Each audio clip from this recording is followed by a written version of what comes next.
Vamos a Josué capítulo 2.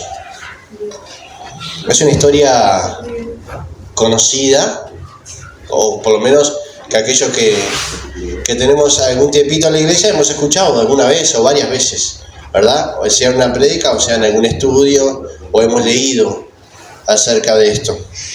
Y saben que al estudiar el pasaje se me abrió un mundo que no conocía con respecto a este capítulo, porque nosotros lo leemos de forma tan lineal muchas veces que hay cosas que se vuelven un poco fantásticas, pero cuando uno las analiza de forma más profunda y las lleva al contexto del momento, se da cuenta que son muy humanas y bueno, hace esto mucho más grato, ¿no? Saber de que Dios trata con humanos, no con superhéroes. Que Dios trata con seres humanos, con sus debilidades, con sus malos entendidos, con sus comprensiones, sus pensamientos que pueden estar distorsionados o no, dependiendo de una cultura. Muchas veces, como vamos a ver, la persona de Rahab, que dependía de una cultura que era totalmente pagana, había nacido en una cultura pagana.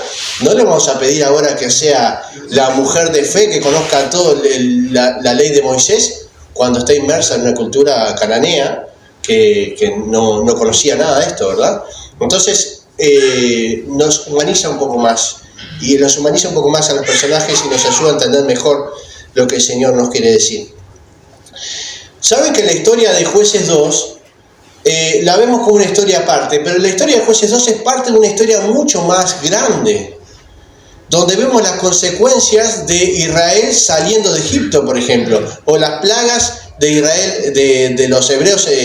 Las plagas son puestas por Dios, ¿no? Como juicio de parte de Dios en Egipto, para los egipcios, para liberar al pueblo hebreo y llevarlos hacia la tierra de Canaán. Cuando estamos en Josué 2, pasaron más de 40 años por lo menos de ese suceso.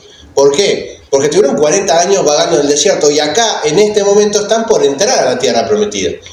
Así que 40 años mínimo habían pasado, una generación entera. Y vamos a ver cómo incidió o cómo tuvo que ver mucho lo que pasó en Egipto o lo que pasó en el desierto para que Israel finalmente, para que los hebreos finalmente pudieran conquistar la ciudad de Jericó. Todavía en este capítulo no conquistan, están preparando todo para hacerlo. Pero vamos a ir avanzando y vamos a nombrar algunos detalles. Dice así: Josué, hijo de Nun, envió desde Sittim 2 espías secretamente y les dijo: id a explorar la tierra y a Jericó. Ellos fueron, entraron en casa de una ramera que se llamaba Rahab y se hospedaron allí. Muy bien, amén, como dice, muy bien. Bueno, vamos a comenzar con esto. Unos libros anterior a este de Josué, que está en Números, el libro de Números, Moisés había hecho algo similar. Había enviado 12 espías, no 2, como envió Josué, envió 12 espías.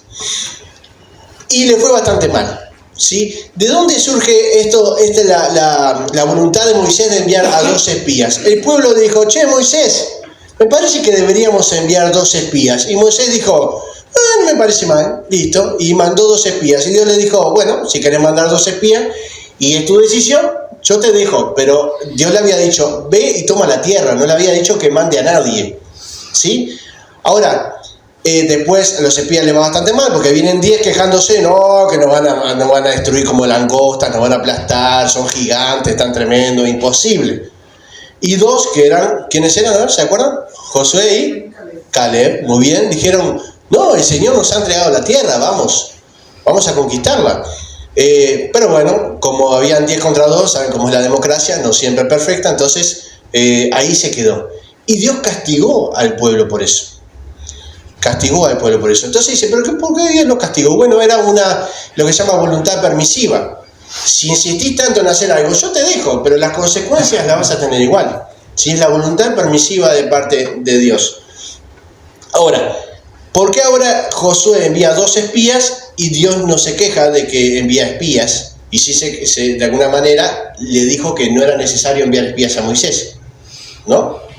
No es que Dios se queje, en realidad no es que se queje, pero ¿por qué Dios no dijo algo? Bueno, cuando Moisés envía 2 espías, eso tiene una razón.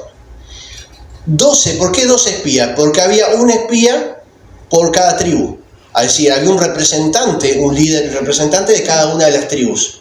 Lo que iban a hacer es ir a ver la tierra para votar después, como representante de cada tribu. Entonces las tribus después iban a votar si entraban a la tierra o no entraban. Por eso que fueron 12. Cada uno representaba a toda su tribu. Cuando vinieron, 10 votaron que no y 2 votaron que sí. Perdieron. Y ahí quedó. El problema no era enviar espías. El problema era cuál era la intención y la motivación que tenían los espías en ir a ese lugar. Era a ver si entraban o no entraban. Sin embargo, Josué no envía a 2 espías para ver si entra o no entra. Josué envía a 2 espías para saber cómo entra, que es muy diferente. Si leemos el pasaje de Números 13, ahí está la historia de los 2 espías, y leemos este pasaje, nos damos cuenta enseguida de la diferencia. Unos fueron a ver si podían entrar. Sin embargo, estos 2 espías fueron a entrar y ver la forma, mejor dicho, a ver la forma cómo podían entrar a Jericó y conquistar la tierra. Así que no había ningún problema con enviar espías, sino con la motivación con la cual se hacía. ¿Por qué los envía secretamente? Justamente para que las tribus no digan, no, pará, vamos a mandar un representante de cada tribu, vamos a votar, vamos a ver si esto se puede hacer o no se puede hacer. Entonces lo hace de forma secreta. Envía seguramente a 2 jóvenes, no tan jóvenes, no sé, de su tribu, alguien que podía conocer, que sabían cómo eran, que tenían que ser jóvenes obedientes, responsables, que no hablaran, que no dijeran nada y que salieran de forma secreta, pero que además fueran personas que obedecieran a Dios también, ¿no? Que fueran, no solamente que se sujetaran a Josué, sino personas santas, que tuvieran temor de Dios, ¿sí? Entonces a esos 2 jóvenes los envió de forma secreta. De repente faltaban 2 en la población y nadie se dio cuenta. Nadie sabía que estos jóvenes habían salido de espías. La cantidad de 2, yo sé que justo vino Josué y Caleb diciendo, bueno, conquistemos la tierra. Uno les puede decir, bueno, por eso Josué envía 2. En realidad envía 2 porque es un número perfecto. Es la minoría, la mejor minoría para enviar espías. Porque enviar 1 es dejar a 1 solo. Enviar 2 es esa minoría donde pasa bastante desapercibida, donde, bueno, la gente, si hubieran 12 personas que se van, seguramente se hubieran dado cuenta. 2 es un número perfecto para mandar, para que se acompañen y a su vez no sea multitud. Así que, bueno, no hay una razón específica para enviar, la razón no es por lo que había pasado en Números. Así que los envía secretamente y le da una orden: ir a explorar la tierra y a Jericó. La orden no es ir a ver si podemos entrar, sino exploren la tierra y Jericó. ¿Por qué se separa la tierra y Jericó? La tierra era la tierra de Canaán. Es decir, no era solo Jericó, sino toda la tierra de Canaán, donde había muchas ciudades-estado. Jericó era una de las ciudades-estado fortificadas, en este caso, Jericó estaba fortificada, pero había otras ciudades-estado en todo Canaán. Ellos dicen, vean la tierra, analicen toda la tierra de Canaán y además Jericó, ¿no? Entonces iban directo a Jericó, pero en el camino y desde Jericó también iban viendo la tierra que rodeaba, o la tierra, toda Canaán, ¿verdad?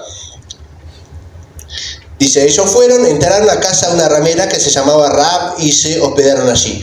Cuando entraron por los muros de la ciudad, que comúnmente los muros se abrían de día y se cerraban en la noche, ¿sí? Mientras que el sol estuviera, los muros estaban abiertos, pero una vez que el sol descendía, los muros se cerraban en la ciudad. Así que se sabe que entraron en el día, y en las puertas, las murallas de Jericó, se saben que eran dobles, tenían doble muralla. La primera muralla, una muralla que tenía un terraplén, podía ser de tierra o de material o de piedra, que era un terraplén. ¿Saben lo que es un terraplén? Es como si fuera un tobogán de cemento, ¿no? Es algo que impide poder escalar o subir. Arriba del terraplén crecía un muro o salía un muro de más o menos unos 5 metros. Esa era la primera muralla, ¿sí? Después de esa muralla había otro muro, ¿sí? Que era mucho más grande, a veces llegaba hasta los 15 metros, ¿sí? Pero estaba dentro se llamaba el muro interior, ¿no?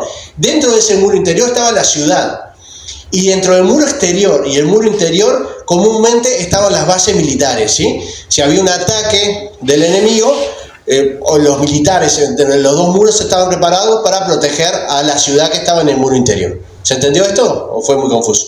Bien, entonces, la casa de Rahab se sabe que está en el muro exterior, ¿sí? En el muro exterior, en ese muro más bajo, allí estaba construida la casa de Rahab, aunque había un terraplén, ¿no? Y además no solamente había un terraplén, abajo del terraplén, es decir, lo más abajo era un pozo bien profundo. ¿Sí? Esa era la seguridad que tenían la fortaleza. Primero había un buen foso, el terraplén y después el muro. ¿Sí? Cosa de que era difícil poder acceder. Así que la casa de Israel está, de Rahab está sobre ese muro. Cuando los espías entran es común que entraran muchos viajeros, muchos visitantes, muchas personas que iban a comerciar. No era raro que entraran extranjeros a la ciudad de Jericó, porque era una ciudad, ¿no? Se comerciaba, entraban. Además había un lugar que era una taberna, si se quiere, o podríamos llamarlo, era un burdel, ¿no? Era un lugar donde los viajeros iban, no solamente los soldados, porque la casa de Rahab estaba justamente en la zona militar, pero allí había un negocio que era la casa de Rahab, que era un burdel o una posada o una taberna, como ustedes quieran llamarlo. ¿A qué me refiero con esto? Un lugar donde uno iba, el viajero iba, podía tomar y beber lo que quisiera, comer algo, pero también tenía servicio de prostitución. Allí tenía habitaciones, entonces iban y no solamente consumían de todo, ¿no? En realidad se podría decir. Bueno, entonces allí estaba ese lugar, y Rahab, que se le dice que era prostituta, hoy día se piensa que más bien era como la madama, la dueña del burdel, ¿no? Que un poco gobernaba lo que era el servicio que se daba de prostitución en el lugar, ¿no? Era como la madama. Y por eso se le llamaba prostituta, es decir, porque era una persona más, y también, no se sabe, pero capaz que también ella misma se prostituía o daba ese servicio, ¿sí? Entonces, cuando hablamos de la casa de Rahab, no es una casa particular, es un negocio. Por eso es que los hebreos entran con tanta facilidad a ese lugar. Entran a la ciudad, lo primero que hay allí es la taberna, el lugar, la posada o el burdel. Entonces es un lugar especial para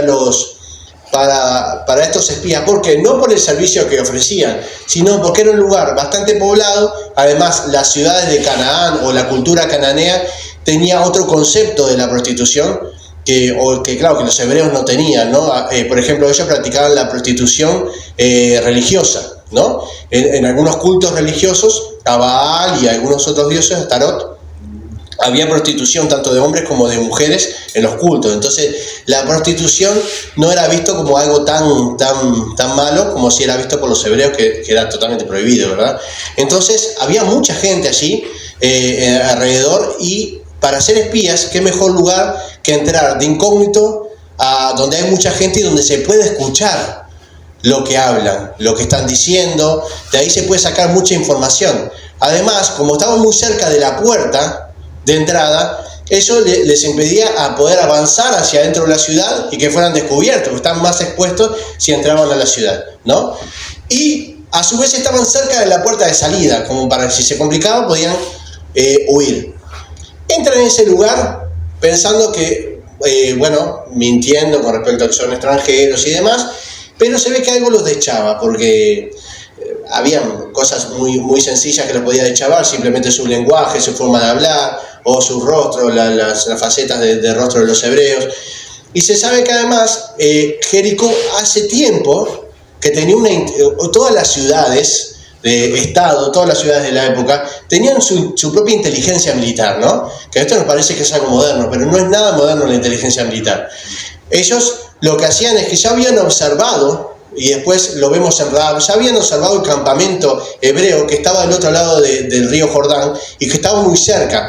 Conocían todas las victorias que habían tenido el campamento hebreo, y ya sabían cómo eran los hebreos, cuál era el nombre de su Dios, cómo se vestían, cómo hablaban. Ellos estaban totalmente informados, y esto lo vemos claramente en este capítulo. Entonces, cuando los espías entran a ese lugar, simplemente quedan deschavados enseguida, ¿no? Se dan cuenta enseguida que son hebreos.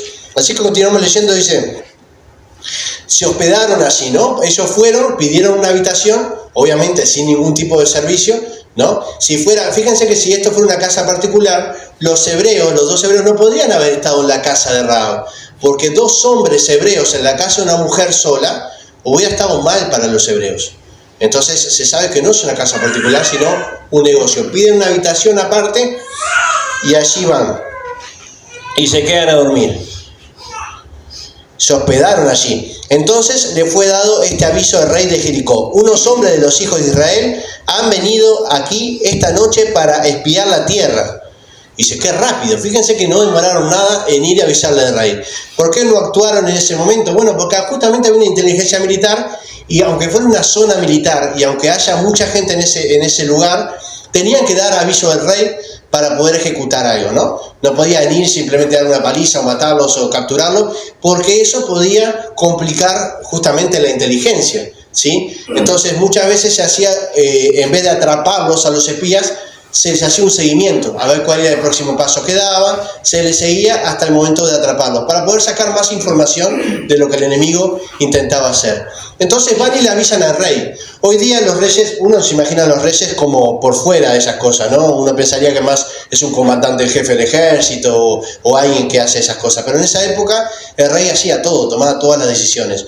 No había tantas jerarquías como vemos hoy en el ejército, sino que el rey tomaba casi todas las decisiones, así sea económicas o militares o demás. Entonces van y le consultan al rey, y entonces el rey manda a unos mensajeros, ¿no? Le dice, le dicen al rey, unos hombres de los hijos de Israel han venido aquí esta noche para espiar la tierra. En primer lugar, le dice unos hombres, no le dicen 2 hombres. ¿Por qué? Porque seguramente sospechaban de que podía haber más espías en la vuelta, ¿verdad? Porque 2 es un número que se puede decir muy fácil, 2 hombres, ¿no? Y además los guardias comúnmente daban un informe muy genérico, porque si se equivocaban en el informe y en los detalles que daban, después el castigo era para los propios guardias, ¿no? Entonces, cuanto más general sea el informe, guardaban más sus propias vidas, ¿no? Entonces dicen, bueno, unos hombres hebreos entraron. Y el rey de Jericó mandó a decir a Rahab: saca a los hombres que han venido a verte y han entrado a tu casa, porque han venido para espiar toda la tierra. Fíjese que le dan información que más bien es como información militar. Estos hombres espías vinieron a mirar toda la tierra, le dicen a Rahab, que se supone que es una prostituta más. Esto nos da a entender que Rahab era reconocida en el lugar, que era una persona, bueno, estaba en la zona militar, seguramente era conocida por los militares y era conocida por el rey.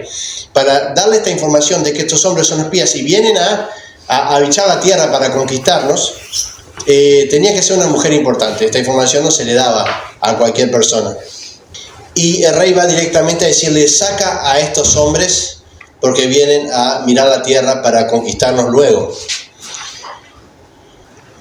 Pero la mujer había tomado a los 2 hombres primero y los había escondido. Luego dijo: es verdad que unos hombres vinieron a mi casa, pero no supe de dónde eran.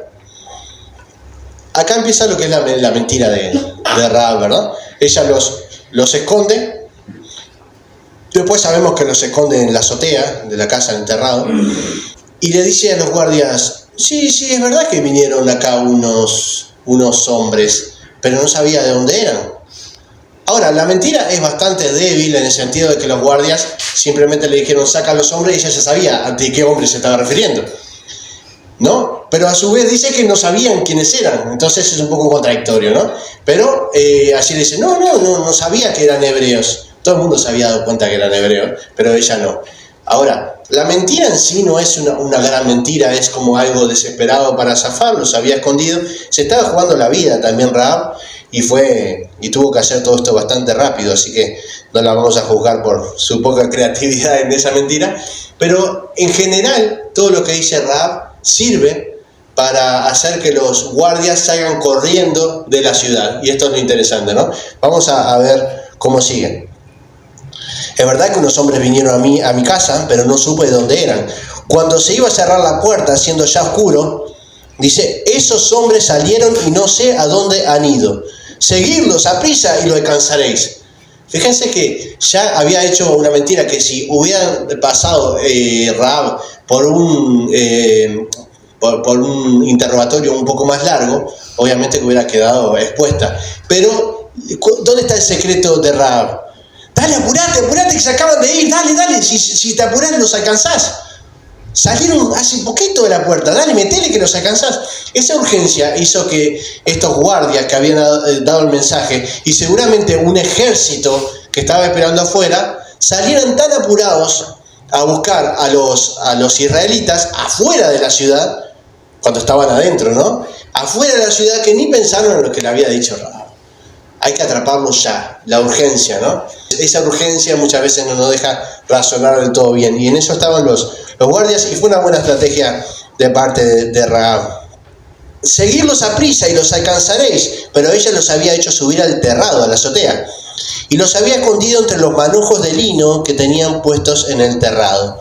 Los hombres salieron tras ellos por el camino del Jordán hasta los vados, y la puerta fue cerrada después que salieron los perseguidores. Esta imagen muestra de que salieron primero los guardias, se abrieron las puertas, porque ya estaban cerradas porque se había hecho la noche. Entonces cerraron las puertas, ahora lo abrieron para que los guardias salgan a perseguir a los dos hebreos, que se supone que habían salido justito cuando las puertas se estaban cerrando, y salen los guardias y atrás sale todo un ejército. Por eso da la imagen de la vanguardia y la retaguardia, ¿no? Como los iban adelante estos guardias que se habían enterado de la noticia, y atrás todo un ejército. Cuando termina de pasar el ejército, se cierran las puertas. Pero ahora, cerrar las puertas no es que se cerró las puertas porque era de noche. Esto es una clausura de las puertas. Cuando dice se cerró la puerta detrás, no está hablando de que, bueno, se cerró porque era de noche, cuando salga el sol la abrimos. No, se habían clausurado, había un toque de queda en Jericó, ¿sí? Sabían de que el enemigo iba a atacar, y el ataque del enemigo era inminente, y tenían poco tiempo para prepararse. Había un toque de queda, cada uno a sus casas, los negocios cerrados, los guardias que salieron todos despavoridos a buscar a los hebreos, sabían que venía el pueblo hebreo por ellos. ¿Y por qué sabían esto? Todos los pueblos conocían la historia de Israel. ¿Por qué? Porque la historia de Israel empezó en uno de los imperios más poderosos, con los cuales muchos eran vasallos, por ejemplo, de Egipto, otros negociaban con Egipto, sabían de las 12 plagas, sabían del milagro del Mar Rojo. Y esto había pasado hace más de 40 años, así que toda esa generación nueva de Jericó había nacido con las historias de Israel, de cómo Dios había abierto el Mar Rojo, de cómo Dios había destruido a los reyes de amorreos en el desierto. Y cuando digo los reyes amorreos, no estoy hablando que era un rey con una espada, eran ejércitos enormes. La tierra de los amorreos era mucho más poderosas que la ciudad de Jericó, muchísimo más extensa en tamaño y mucho más poderosa. Por eso Rahab va a decir después, vimos cómo abrieron el Mar Rojo y cómo destruyeron a los reyes amorreos. Y si destruyeron a los reyes amorreos, ¿qué nos queda a nosotros? Lo único que le quedaba era confiar en sus murallas, era lo único que tenían, ¿sí? Pero sabían que Israel venía por ellos y que los podía destruir, ya lo habían demostrado. Entonces había un gran miedo en Jericó en ese momento, un miedo que venía de hace muchos años atrás. Y ese miedo había llevado a las personas a una crisis espiritual en sus dioses. Si el Dios de Israel podía vencer a los amorreos, podía abrir el Mar Rojo, nos puede destruir a nosotros, y nuestros dioses no nos pueden salvar. Ni Baal, ni Astarot, ni él, que era el Dios supremo, ninguno de ellos nos puede salvar frente al Dios de Israel. Había una gran crisis de fe, un temor interno en toda la población de Jericó. Y ahora se habían metido 2 espías. Es como ir a tu casa, un día abrir la casa, entrar y darte cuenta de que 2 personas extrañas estuvieron dentro de tu casa. ¿Cómo uno estaría? Nervioso, ¿verdad? Dice, bueno, cambio de cerradura, cambio acá, refuerzo las ventanas, alarma. Se pondría nervioso, ¿no? Saben que había un grupo de ladrones, tuvieron un problema con una agencia de alarmas, trabajaban en una agencia de alarmas, y bueno, al final los despidieron a todos y decidieron meterse en las casas no para robar, sino simplemente para vencer los sistemas de alarma que tenían esas casas y demostrar que esas alarmas eran malas y que podían ser hackeadas. Entonces los dueños al final se borraban de las empresas de las alarmas y eso les hacía daño a las empresas. Entonces entraban a tu casa, no te robaban nada, pero te preparaban un mate, te dejaban el mate pronto, te acomodaban algunas cosas de la casa y te dejaban una carta diciendo: quédate tranquilo, no te robamos nada, estuvimos acá, estuvimos tomando mate acá en tu cocina, se preparaban, cocinaban algo con lo que había y dejaban todo allí, como que la persona se diera cuenta de que allí había estado un buen rato 2 personas que no eran de su casa, ¿sí? No le faltaba nada, pero el miedo que generaba eso, el miedo que generaba que 2 personas pudieran entrar con tanta facilidad a tu casa, pasar tu sistema de alarma, entrar a todos lados. Imagínense cómo está Jericó con todo el miedo que habían vivido anteriormente, con todas las historias que le habían contado, y ahora 2 tipos enemigos, representantes de un ejército poderoso que ya lo había demostrado, tanto en Egipto como en el desierto, venía por ellos. ¿Y por qué sabía que venía por ellos? Porque Israel salió de Egipto diciendo: vamos hacia Canaán, es la tierra que Dios nos prometió. Todos sabían de que la tierra que Dios le había prometido a Israel era ese lugar, y Jericó estaba incluida. Ahora, después de todas las historias, mirad así, y del otro lado del río hay un campamento del ejército hebreo. Ay, mamita, se complica. Esa era la situación. ¿Y por qué Rahab los esconde? ¿Por qué hace esta traición Rahab? No venía, no fue algo instantáneo, no fue algo que se le ocurrió en el momento. Seguramente Rahab era parte de esa generación que había crecido escuchando las historias de Israel y del Dios de Israel y todo lo que Dios había hecho. Y se había dado cuenta de que sus dioses no la iban a salvar. La fe de Rahab comenzó mucho antes que en este momento. La fe de Rahab fue cuando ella decidió elegir por el Dios de Israel. Y eso pasó mucho antes. ¿Hace cuánto tiempo Rahab estaba esperando este momento? Aunque no supiera cómo se iba a dar. No sabía que venían 2 espías y demás. Pero ¿hace cuánto tiempo que Rahab estaba esperando la llegada de Israel para encontrarse con su Dios? Ya se ve un compromiso anterior con el Dios de Israel. Claro que quiere salvar su vida. Claro que quiere salvar la vida de su familia. Es natural. Pero más allá de esa desesperación por su propia vida y la de su familia, sabiendo que Israel venía por Jericó, hay una entrega total al Dios de Israel, y esto se ve claramente. Ella había entregado su corazón al Dios de Israel mucho antes, y estaba esperando el momento para poder de alguna manera sumarse. Y si la mataban, ella no iba a cambiar esa decisión, no iba a ir corriendo a sus propios dioses. Ya había tomado la decisión de adorar al Dios de Israel. Le dan la orden que saca a los hombres. Dice que ella los escondió, los había escondido. Dice que no sabían de dónde eran, que se habían ido, que se apuren, que los iban a encontrar. Los hombres salieron tras ellos por el camino, todo un ejército a través del camino del Jordán. Es decir, el camino hacia el Jordán, hacia el río Jordán, es donde estaba el campamento hebreo. Justamente, si los hombres del campamento hebreo iban a ir hacia ese lado, entonces fueron hacia ese lado también ellos. Y dice que los había escondido en la azotea, entre los manojos de lino que tenían puestos en el terrado. Entonces había una azotea llena de manojos de lino que se usaban para hacer hilo comúnmente, pero se dejaban secar en las azoteas, ¿sí? Allí los escondió. En la noche ese lugar era un lugar complicado porque no se podía entrar con antorchas. Entonces comúnmente en la noche no se accedía. Las luz que había eran antorchas con fuego. Pero en un lugar lleno de lino seco no es muy recomendable entrar con antorchas, ¿sí? ¿Por qué? Porque una sola chispa de la antorcha que salga, se prende fuego todo, ¿sí? Entonces sería una catástrofe. Por eso ese sería un buen lugar para esconder de noche a los soldados, ¿sí? Y decir, y dejar que no permitir que los guardias entren con antorchas a un lugar tan peligroso.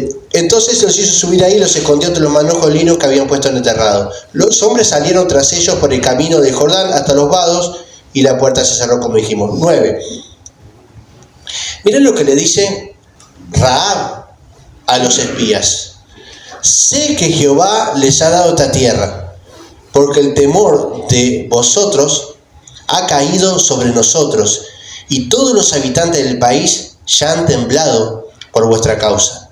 Porque hemos oído que Jehová hizo secar las aguas del Mar Rojo delante de vosotros cuando saliste de Egipto, y también lo que habéis hecho con los dos reyes de los amorreos que estaban al otro lado del Jordán, con Sehón y Og, a los cuales habéis destruido.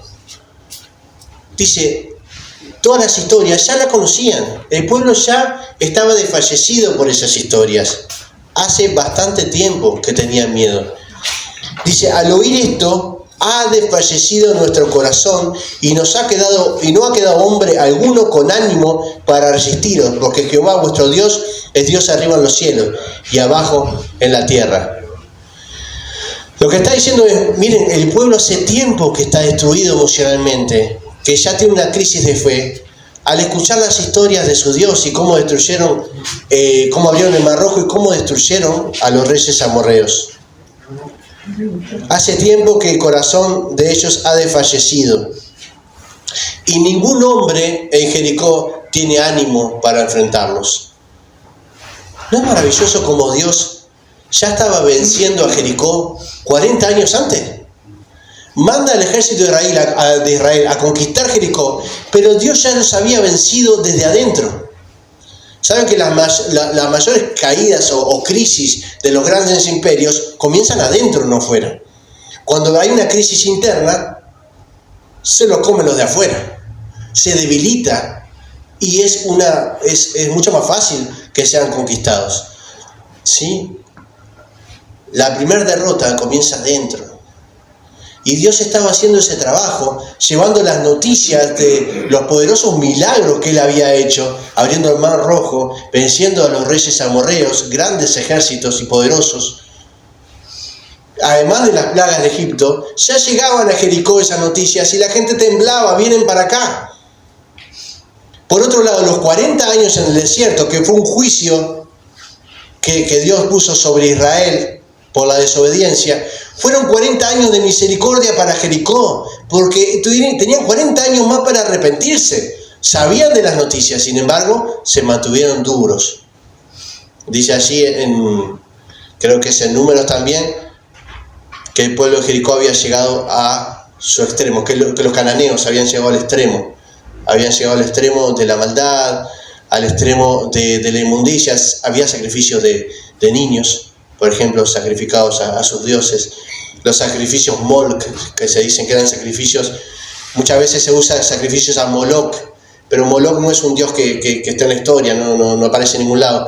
Es una traducción que está mal, en realidad se refiere a los sacrificios Molk, que era el nombre que se usaban para los sacrificios de niños. Sí, que podían ser, los sacrificios Molk podían darse para cualquier tipo de dios. Es más, si no me equivoco, Levítico capítulo 20, allí Dios prohíbe que se sacrifiquen niños. ¿Para qué? ¿Para qué Dios? Para Él mismo. Y ahí dice, no sacrifiquen niños a Moloch, dice allí. Entonces dice, bueno, pero ¿cómo Israel va a sacrificar niños a Moloch si están bajo el mando de Dios?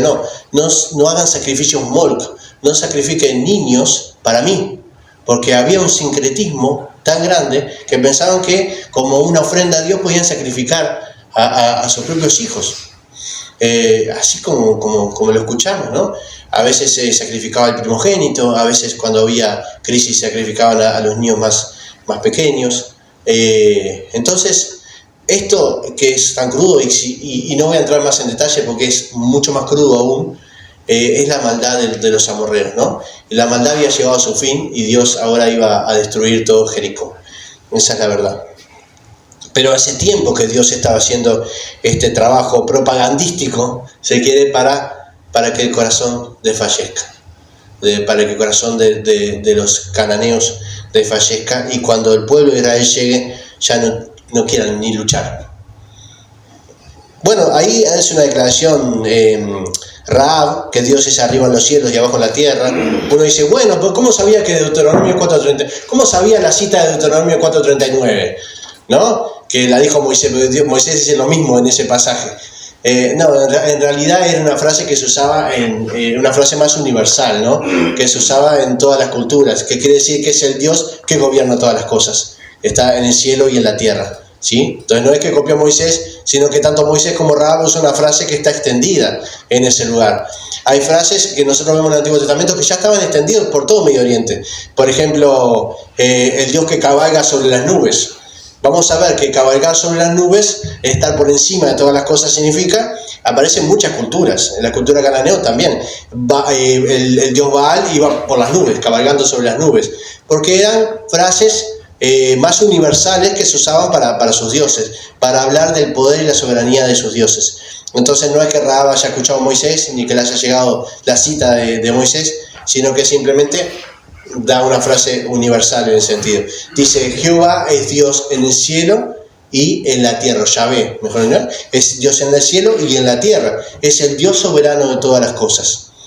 Ahora, es verdad que no está diciendo que es el único Dios, sino que es el Dios más poderoso, pero por la fe que vemos de Rahab, nos damos cuenta de que el pasaje de Rahab hacia el monoteísmo, hacia creer en Dios como un único Dios, iba a ser un proceso. Una vez que Rahab estuviera dentro del pueblo de Israel, obviamente que iba a ser monoteísta.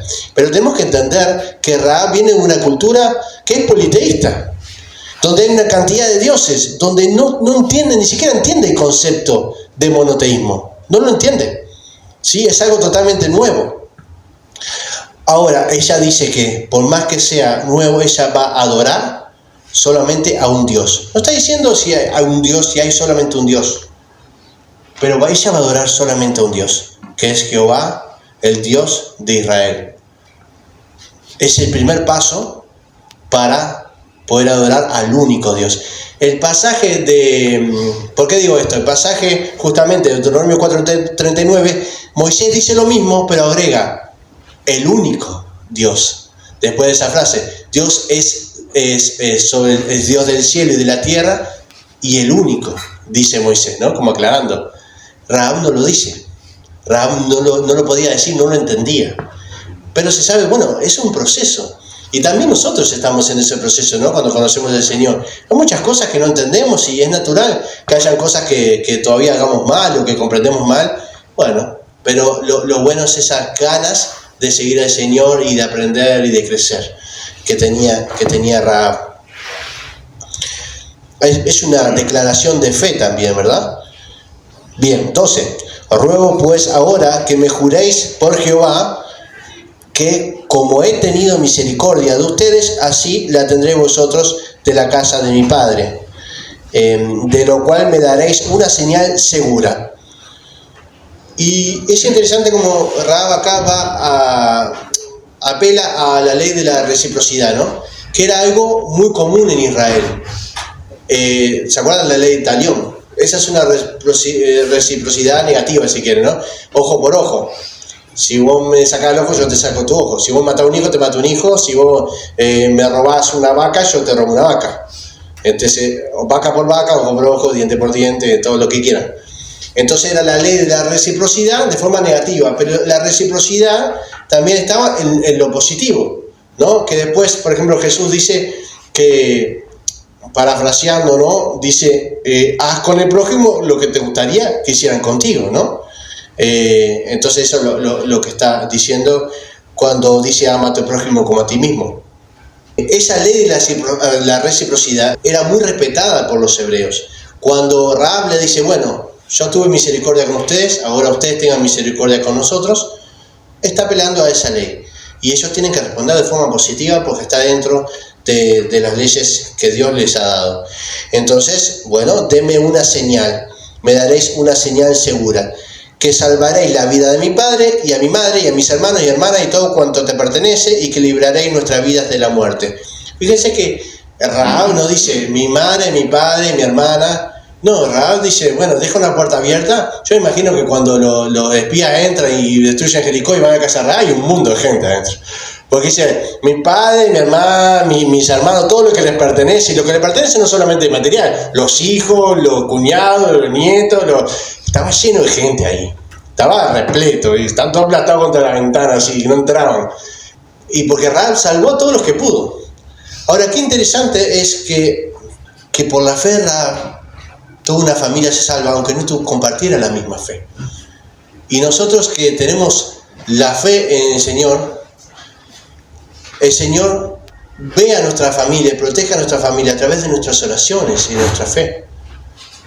También había pasado en Egipto, ¿se acuerdan? Con el dintel, mancharon la puerta, pero se metieron todos ahí, Se metieron hebreos, pero también había egipcios y íbamos arriba. Y personas que no tenían la fe que tenía Moisés en ese momento, pero dijeron, bueno, por las dudas me meto. Yo que sé, andá a saber, y se salvaron. Acá pasa lo mismo. Rahab mete una cantidad de gente en su casa que de repente no tiene la misma fe, pero por la fe de Rahab muchos se salvan. Y por nuestra fe muchos se van a salvar. Porque nosotros compartimos nuestra fe, porque oramos por nuestras familias. De ahí viene eso, ¿no? Tú y tu casa. No es que sea automático, que se hereda la fe, sino que nosotros somos una fuente de fe que da vida, de alguna manera no nosotros, sino una herramienta, somos nosotros una fuente, que llega a los demás para que el Señor les dé vida. Y esto es lo que pasa en la casa de Rahab. Dice, bueno, esto es así, yo te salvé, lo salvé a ustedes, ahora ustedes salvan a toda mi familia, al perro, al gato, al loro, a todos. Ellos le respondieron, nuestra vida responderá por la vuestra. Si no denuncias este asunto nuestro, y cuando Jehová nos haya dado la tierra, te trataremos con bondad y lealtad. Está diciendo la ley de la reciprocidad. Sí, nuestra vida por la tuya es perfecto, no hay problema. Y además agrego algo, te vamos a tratar con bondad y lealtad. ¿Qué significa esto? No los vamos a hacer esclavos de guerra. Porque podría decir, bueno, viven, pero ahora son nuestros esclavos. Al decir esto está diciendo, miren muchachos, no van a ser presos de guerra. No van a venir toda la familia y ahora nos van a servir a nosotros, sino que los vamos a tratar con lealtad y bondad, ¿sí? Esto era también una garantía para ellos. Entonces ella los hizo descender con una cuerda por la ventana. Obviamente que no fue ella quien sostuvo la cuerda, una cuerda atada en un lugar por la ventana, y los hizo descender por allí, pues su casa estaba en el muro de la ciudad y ella vivía en el muro. Es decir, los hizo descender hacia afuera de la ciudad, es decir, que ella estaba en el primer muro, en el muro exterior, allí estaba su casa, y con una cuerda los podía sacar hacia afuera del muro. Ahora, uno piensa cuando lee esto que ella agarró una cuerda, sostenía la cuerda a lo Rapunzel, sosteniendo el pelo, ¿no? Ella sostenía la cuerda y allí los hebreos bajaban, dos hebreos todos fornidos, bajaban allí y ella sosteniendo con toda la fuerza ahí la cuerda para que bajara, y que bajaron recto, ¿no? Que bajaron allí, en un piso con baldosa de cerámica, había un semáforo, esperaron la verde y salieron, ¿no? En un coche. No fue así. Cuando ella, obviamente que la cuerda tiene que atarla a algún lugar, era común tener cuerdas en esa época para diferentes cosas, más si tenías un negocio, tienes que levantar cosas. Pero cuando bajan al muro exterior, ellos tienen un terraplén y después tienen un foso. Cuando bajan, se está jugando la vida. No es que bajan y bajan así. No, hay un terraplén y hay un pozo allí. Seguramente rodaron por el terraplén, porque en el terraplén no puedes mantenerte parado. Vas a rodar por la inclinación que tiene y vas a caer en un foso, y por la época en que estamos, donde Jordán se desbordaba por las inundaciones, seguramente el pozo además estaba lleno de agua estancada. No es tan fácil que bajaran, se estaban jugando la vida. Sin embargo, ellos tenían la fe de que iban a conquistar la tierra. Sí, hacemos este juramento y cuando vengamos a conquistar la tierra, te vamos a salvar. Yo diría, si no te matas antes. No, ellos sabían que iban a llegar, que lo iban a lograr. Así que esa fue la bajada de los espías. Pero antes, acá hay un problema, en el hebreo es más difícil la parte de lo cronológico. A veces nos cuenta una cosa y después la otra, pero esto que nos contó después va antes, ¿no? Y esto puede pasar y pasa en esta historia. Ella les había dicho, marchaos al monte para que los que fueron tras vosotros no os encuentren. Eso no era un monte, eran muchos montes, pero le decían así al monte. No os encuentren, estad escondidos allí 3 días hasta que vuelvan los que os siguen. Después oiréis por vuestro camino. ¿Por qué le dice esto? Porque esos montes áridos del desierto estaban hacia el otro lado. Hacia allá estaba el Jordán y el campamento de Israel y donde fueron los soldados de Jericó. Y los montes estaban hacia allá. Entonces, para el otro lado donde fueron los soldados, cosa de seguro de que ahí no los iban a encontrar. Eran lugares con muchas cuevas que se escondían, pero tienen que estar 3 días ahí. 3 días expuestos. No se sabe con cuánto alimento, porque sabemos que seguramente no podían llevar demasiado. Expuestos a un calor desértico y sobreviviendo 3 días. Siempre tenemos el enfoque en Rahab, ¿no? Pero y los espías pobres, mirá que sufrieron. Y además se salvaban de los soldados, pero se alejaban de su destino. Sí, se salvaron, pero ahora tenían que recorrer mucho más. Después, cuando salían de los 3 días, tenían que recorrer mucho más kilómetros para volver al campamento hebreo. Les quedaba muchísimo más lejos. Pero bueno, lo importante era salvar ahora sus vidas. Dice que se escondan allí hasta que vuelvan los que los siguen. Después de esos 3 días van por el camino hacia el campamento. Ellos le dijeron: nosotros quedaremos libres de este juramento que te hemos hecho. Cuando nosotros entreguemos la tierra, tú atarás este cordón de grana a la ventana por la cual nos descolgaste y reunirás en tu casa a tu padre y a tu madre, a tus hermanos, a toda la familia de tu padre, al loro, al gato, al perro. ¿Tá? Cualquiera que salga fuera de las puertas de tu casa, su sangre caerá sobre su cabeza y nosotros seremos sin culpa. Pero cualquiera que esté en la casa contigo, su sangre caerá sobre nuestra cabeza si alguna mano lo toca. Y si tú denuncias nuestro asunto, nosotros quedaremos libres de este juramento que te hemos hecho. Y ella dice: sea así como habéis dicho, respondió ella. Ella dice: bueno, si ponen un cordón de grana, que imagino que un cordón grande, ¿no? Porque un hilo no se veía desde lejos, ¿no? Un cordón de grana es de color carmesí, de color de la sangre.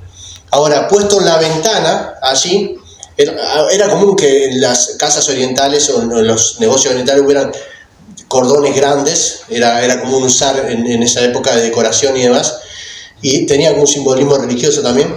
Entonces ellos tomaron un cordón de grana, un color rojo que era más fácil ver desde lejos, ¿no? Y le dijeron que lo colgara sobre la ventana, para que ellos al atacar dijeran: bueno, esa casa con ese cordón colgando en la ventana no la podemos atacar. Ahora, no salgan de la casa, porque no nos hacemos responsables de lo que pase, ¿sí? Eso es lo que están diciendo. Ahora, ¿no les recuerda algo esto? Una marca roja en un lugar fuera de la casa, visible, para que la muerte no los alcance. ¿A qué les recuerda? A la plaga, la última plaga. La marca, y saben, el rojo carmesí es no solamente ese color de la sangre, sino es un simbolismo de sufrimiento. Porque para lograr ese rojo agarraban unas chinches, unas chinches que había en la época que estaban en los árboles comúnmente, y para lograr ese color aplastaban esas chinches, ¿sí? Y lograban ese carmesí aplastando y haciendo sufrir a la chinche. Entonces siempre se hablaba del carmesí como el color de sufrimiento, porque había un sacrificio para lograr ese color, un sacrificio de por medio. Y esto es un tipo de Cristo, así como lo fue en la última plaga, también lo es ahora en Rahab. Las personas se salvan en Cristo. Si salen de Cristo, no hay ninguna garantía. Se salvan en Cristo. Esa era la señal de que esas personas estaban en Cristo, bajo la sangre de Cristo. Así que dice: bueno, si salen de ese lugar, no habrá misericordia.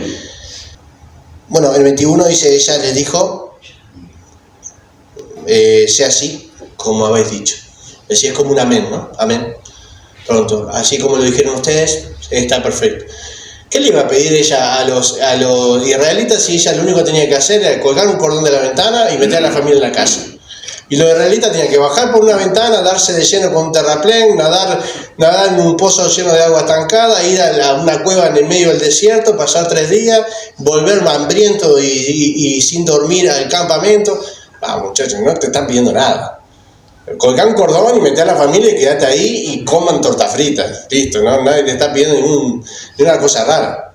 Igual Rahab ya se lo había jugado, ¿no? Porque si la descubría, ya estaba liquidada, pero en ese momento obviamente que los espías tenían que hacer mucho más. Así que ella dice, sí, obvio, no me voy a quejar, la verdad.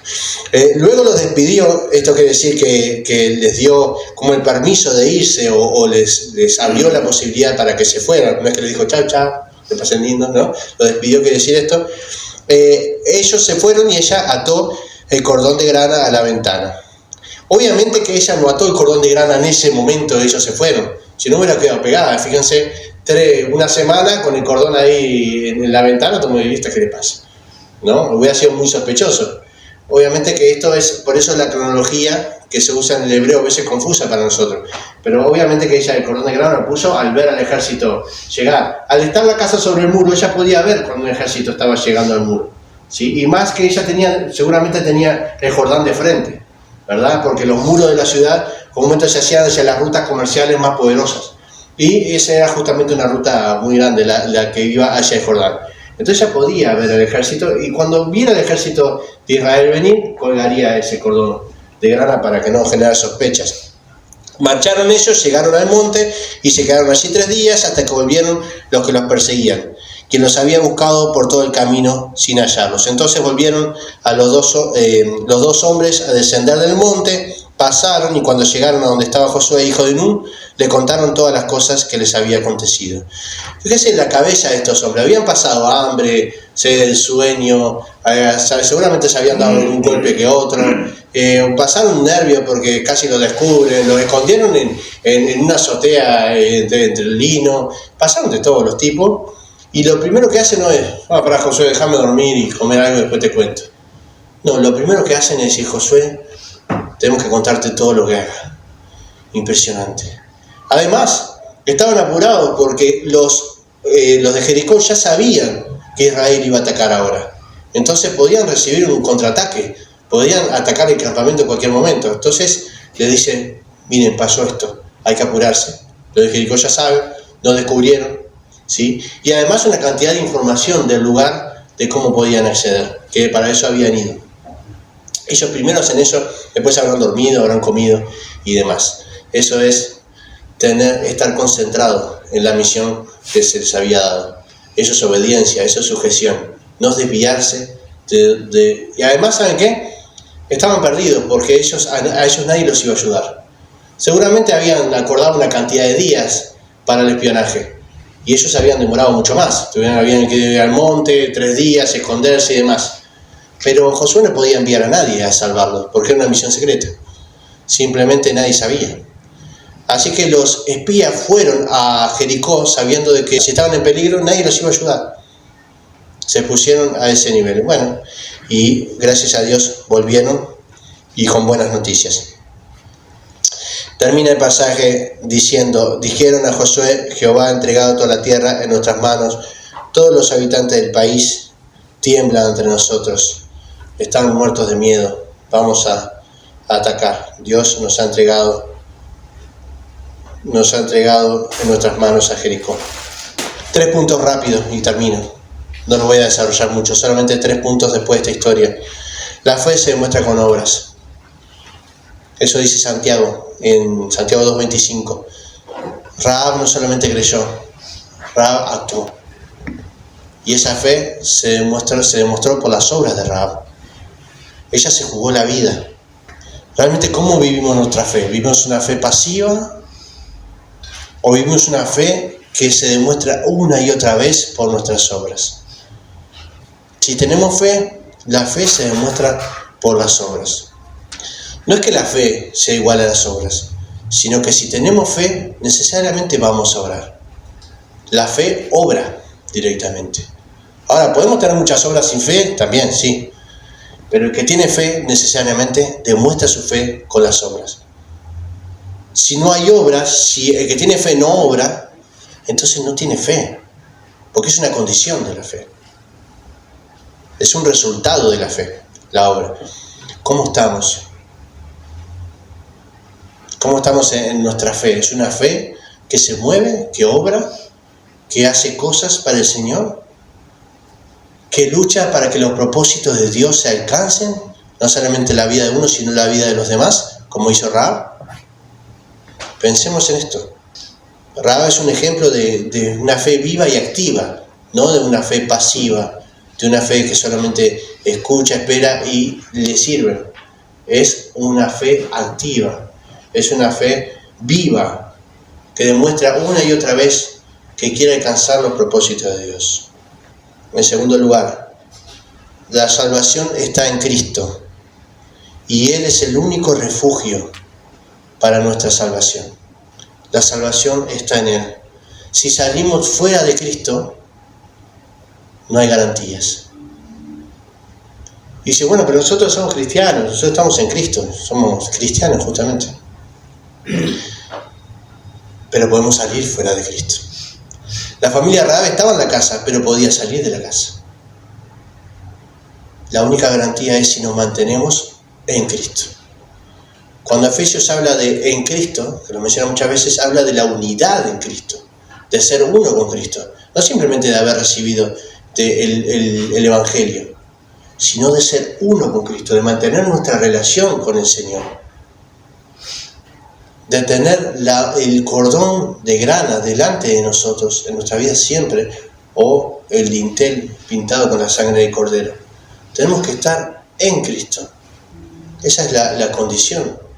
Estar en Cristo es permanecer dentro de la casa, es no salir, sabiendo que allí vamos a obtener la salvación. Aunque la salvación es un regalo de Dios y no va por nuestro esfuerzo, Dios no nos va a obligar a quedarnos, porque eso destruiría nuestro libre albedrío y haría un Dios injusto. Podemos salir de la casa, podemos apartarnos del Señor, podemos olvidarnos del Señor. Y tenemos que entender que el lugar de salvación es dentro de la casa, es en Cristo. Por último, la gracia y la redención alcanzan lo inesperado. ¿Quién esperaría que una ramera, una madama, en un burdel, tuviera esa fe y recibiera la gracia que recibió? Con un pasado cananeo, una cultura llena de depravaciones, una familia que seguramente había participado de esas depravaciones, dueña de un lugar turbio, con un negocio que podríamos decir no agrada al Señor, pero la gracia llegó a ella. Ella tuvo fe. No, lo que pasa es que yo no, con el pasado que tuve, con mi familia, con lo que me hicieron, es difícil que yo así me acerque a Dios. Es difícil que en el ambiente que estoy, en mi casa, es difícil seguir al Señor así. ¿Cómo querés que siga al Señor con un padre borracho, con una madre esto? Que no puedo. ¿Cómo hago para seguir al Señor en un ambiente así? ¿Cómo hago para seguir al Señor cuando me enseñaron desde chiquito todas las cosas al revés? ¿Cómo hago? ¿Acaso no soy un producto del ambiente que me rodea? ¿No soy un producto de mi familia? ¿No soy un producto de esta sociedad? Bueno, díganselo a Rahab. ¿Producto de qué era? ¿De su ambiente? ¿De su familia? ¿De su sociedad? Creo que no. Ella tuvo fe, a pesar de su ambiente, de su familia, de su cultura, de su sociedad. Ella tuvo fe y la gracia la alcanzó. No hay excusas para no ser la excepción a la regla. Donde fui criado, con mi familia así, bueno, seamos la excepción. Como Rahab, tengamos fe. No digo que sea fácil. Es verdad que todas esas cosas pesan, pero no sirven de excusa.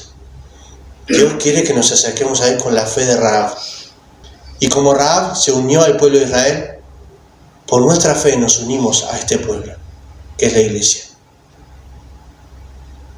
Esa tiene que ser nuestra decisión. Más allá de lo que nos rodea, no hay excusa. Rahab lo hizo, podemos hacerlo nosotros. Y Rahab estaba, creo que peor que nosotros. En una sociedad mucho peor, veía cosas mucho peores que las que vemos nosotros, pienso, no sé, aunque el mundo cada vez está más jorobado, ¿verdad? Así que meditemos en esto, en estas tres cosas. ¿Es nuestra fe activa? ¿Obramos? ¿Estamos en comunión con Cristo permanente? ¿Nos mantenemos dentro de la casa? ¿Estamos poniendo excusas en la relación con nuestro Señor? Cosas que me pasan, lo que me rodean, el ambiente, el trabajo, mi familia. ¿Ponemos excusas para eso? Sepamos de que Rahab no puso ninguna cosa, sino que creyó en el Señor y se unió al pueblo de Israel. Sin decirle al Señor, bueno, Señor, pero usted me hiciste nacer acá, en Jericó, ¿qué crees que haga? Si yo nací acá es por tu culpa, ¿no? Nací acá lleno de una cultura pagana y todo mal. Y bueno, y no me vas a pedir a mí, como dicen, ¿no? Le pidas peras al horno. Ya está. Es horno, no va a dar pera. Rahab fue la excepción. Rahab dio peras, siendo un horno.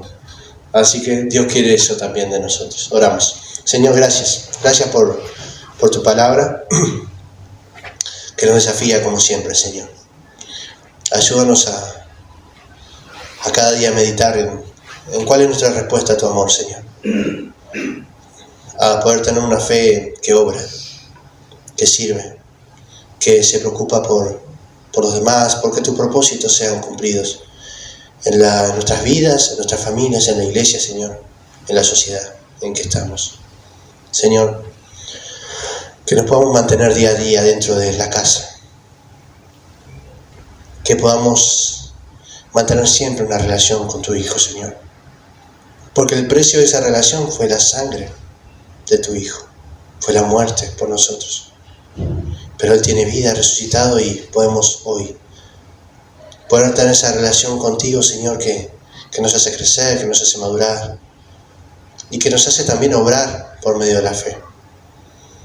Señor, por último, quita de nosotros toda excusa. Señor, ¿cuál es el problema de ser la excepción en nuestra sociedad, la excepción en nuestra familia, la excepción en nuestra cultura? Rahab lo fue y no puso ninguna excusa, Señor, para no serlo. Padre, danos las fuerzas que le diste a Rahab para poner tu nombre por encima de todas las cosas que nos quieren alejar de ti. Danos las fuerzas para luchar a pesar de nuestro ambiente, de nuestra cultura, de nuestra familia. Danos la fuerza para avanzar, Señor, porque sabemos que nos das este pueblo, que es la iglesia, donde podemos descansar en ti. Gracias te damos, en el nombre de Cristo Jesús. Amén.